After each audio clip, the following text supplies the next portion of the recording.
Welcome back, America. I'm Hugh Hewitt inside the Beltway. I'll be down on the mall today marching with the Friends of Israel, and not really marching. I think it's more like standing around. One of those friends is Senator Tom Cotton, but he'll be working today. I don't think he'll be on the mall. Good morning, Senator. Welcome back to the Hugh Hewitt Show. Good morning, Hugh. It's good to be back on, and maybe I should say welcome back to you to the Hugh Hewitt Show after a couple of weeks of rolling up your sleeves for the presidential debate last week.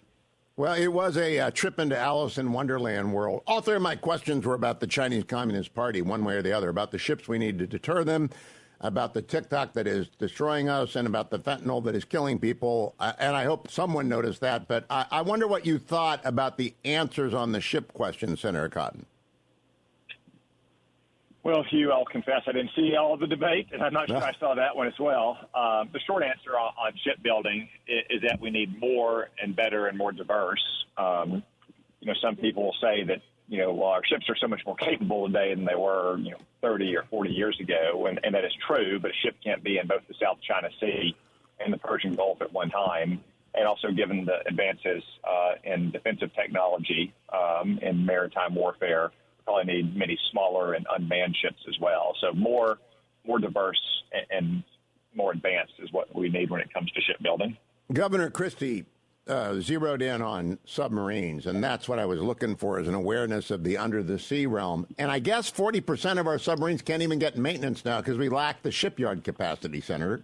Yeah, that's right, Hugh. Probably the single biggest advantage we have on the seas is under the seas when it comes to China and Russia and our attack submarine force. And unfortunately, we have both maintenance problems for existing submarines, and we're not building new submarines fast enough. I'm pushing hard in both potential supplemental spending bill to aid Ukraine and Israel and Taiwan to ensure that our own submarine industrial base gets the funding it's needs, and then, of course, in the annual defense spending bills to increase that spending as well. We really need to get up to more than 2 boats a year from where we are right now. Now, Senator, I want to switch to Israel if I can. You've said on this show many times it would be best if the president would simply not say anything about anything because he's infirm. Yesterday, his comments on not attacking hospitals was like putting a giant sign over hospitals in Gaza and telling Hamas to retreat there. What do you make of that? Do you think he actually meant what he said, or did he read the card wrong? I don't know, but he couldn't be more wrong. The only person or the only people who are violating the law of war in Gaza right now are Hamas by using hospitals and other clinics for their operations. And it's not like the Hamas fighters just ran into hospitals to take cover. They've spent the last 17 years building tunnels and command posts underneath places like the Al-Shifa Hospital. Israel has no obligation to steer clear of that hospital. Under the law of war, it only has to give Hamas and people, the civilians in that hospital, reasonable warning, which they've done, and the opportunity to leave before they turn it into rubble. And if Hamas won't leave it, that's exactly what they should do, because you cannot allow terrorists like Hamas to simply cloak themselves simply because they're using civilians and hospitals as human shields. And Joe Biden should know better, and frankly, he should keep his mouth shut if he doesn't know better.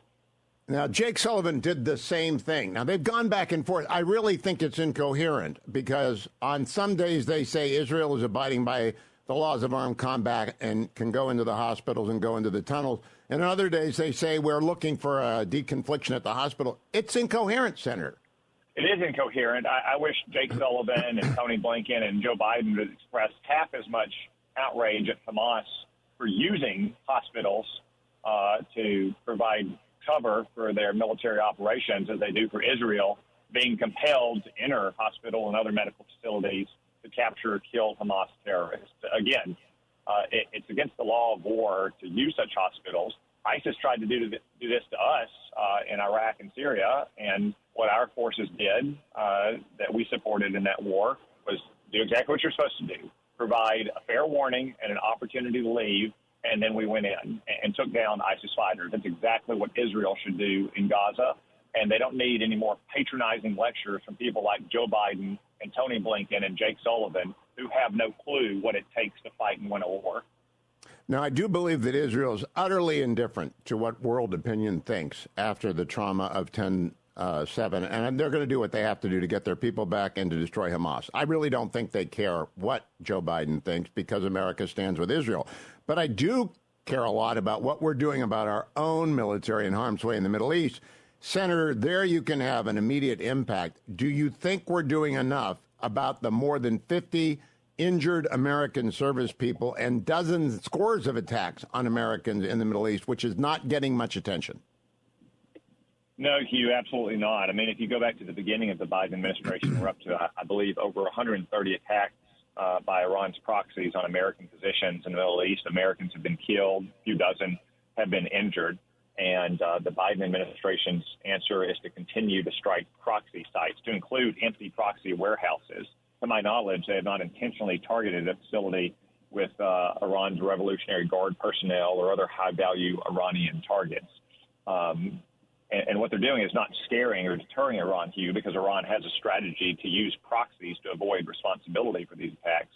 They are validating Iran's proxy strategy. And until we start imposing dire costs on Iran, Iran is going to continue to use that proxy strategy because they see it's working.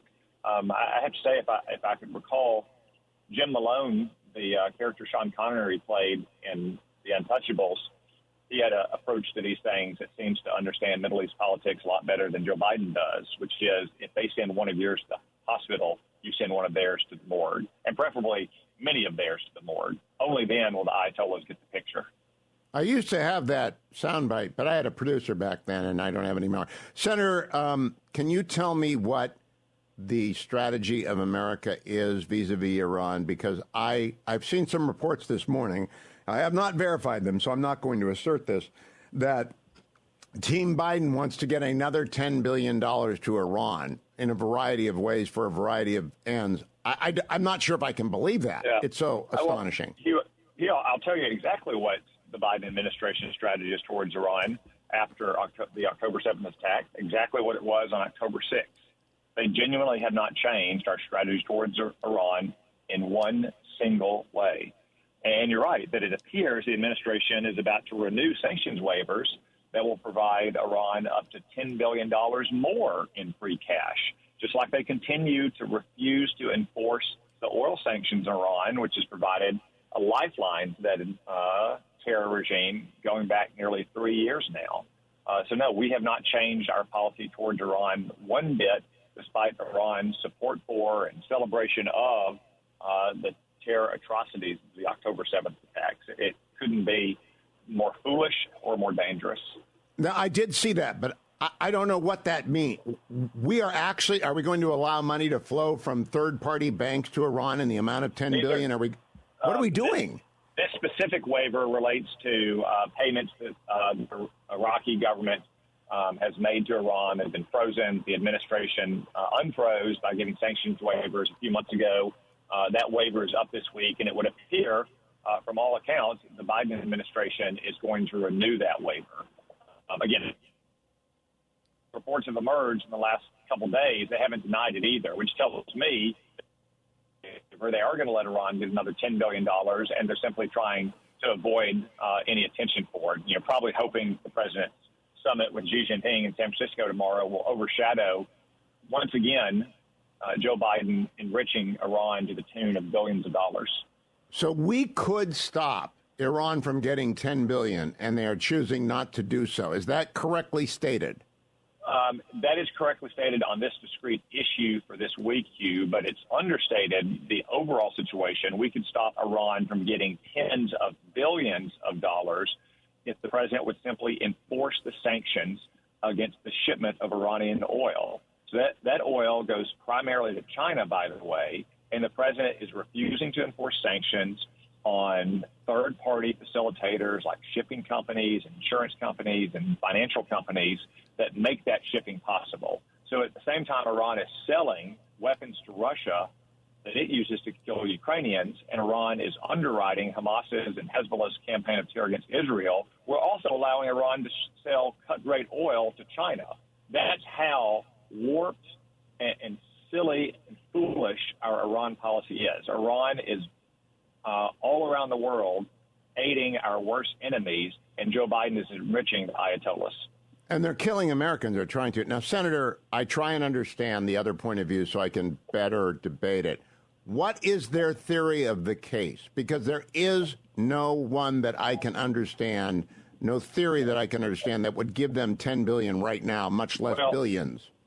So, well, first off, you have to understand that going back to the nuclear deal with Iran in the Obama era, that the Obama-Biden Democratic Party has superimposed politics in the Middle East.